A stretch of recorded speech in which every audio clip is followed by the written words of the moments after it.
All right, Jose. We want to answer a quick question that we have quite a lot. It's about how can we start with AI.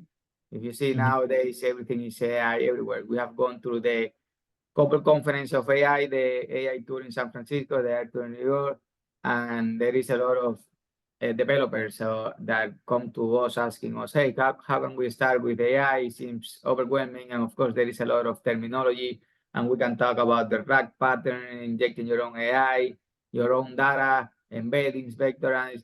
But at the high level, what is the easier ways for us developers to almost use any technology out there?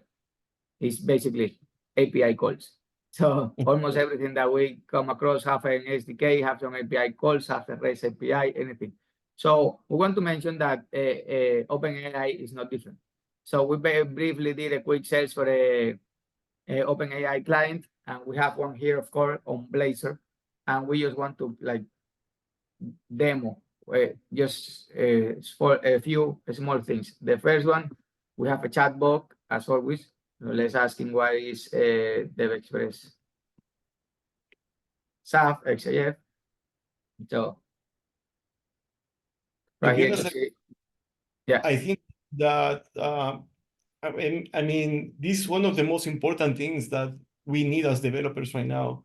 I think we're shifting from forms in the UI to conversational interfaces.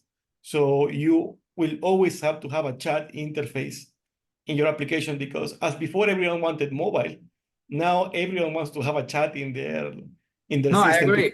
I agree, Jose. Not only that, there is a lot of content to be consumed this way. A lot of time you have this big PDF, this big documentation when you only need a couple questions. So a chat box make it really easy to just get to the point, give me what I need, I keep working. And just we also have here the image generation. So let's do another one just to show both things, and then we discuss.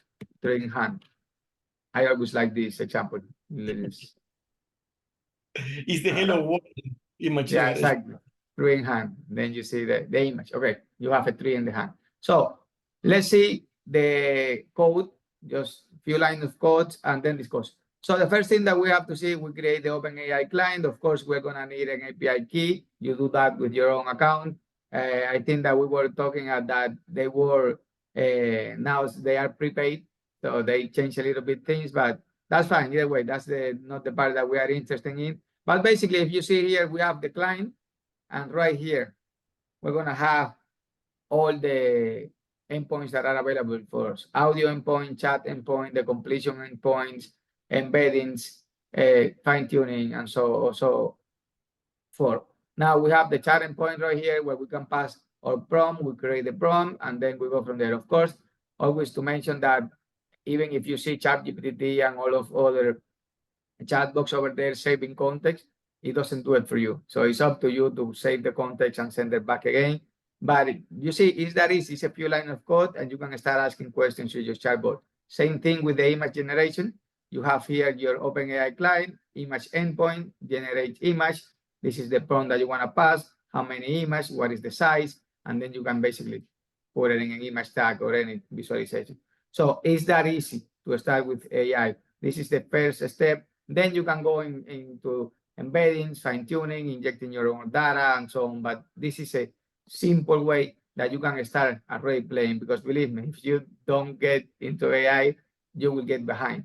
And that's basically it. At the end, Jose, I always like to say AI is not that smart. It's only predicting what it thinks that is coming next. And it cannot do things like for example, in the LLMs, it cannot add two numbers. It's up to you to do that. It cannot know what is your temperature, what is the weather in your town. It's up to you to create a function calling that the AI calls you, and then you call the API, the weather API endpoint. So it's a lot of power, but you always have to like put your flavor onto it.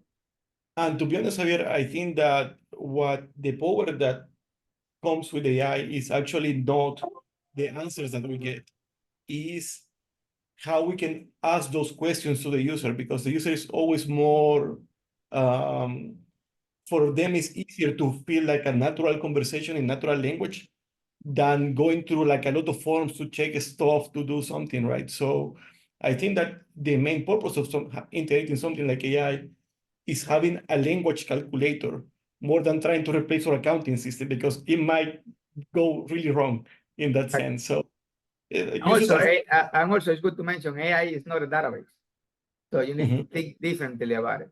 So as always, when we get a question repeated a couple of times, we like to do a small video so we can refer people to it. But if you are thinking about, if you're a developer that are thinking to starting with AI, start playing with the OpenAI client, first step, and then you go from more advanced scenario. So that will be all for this video. See you guys in the next one. here.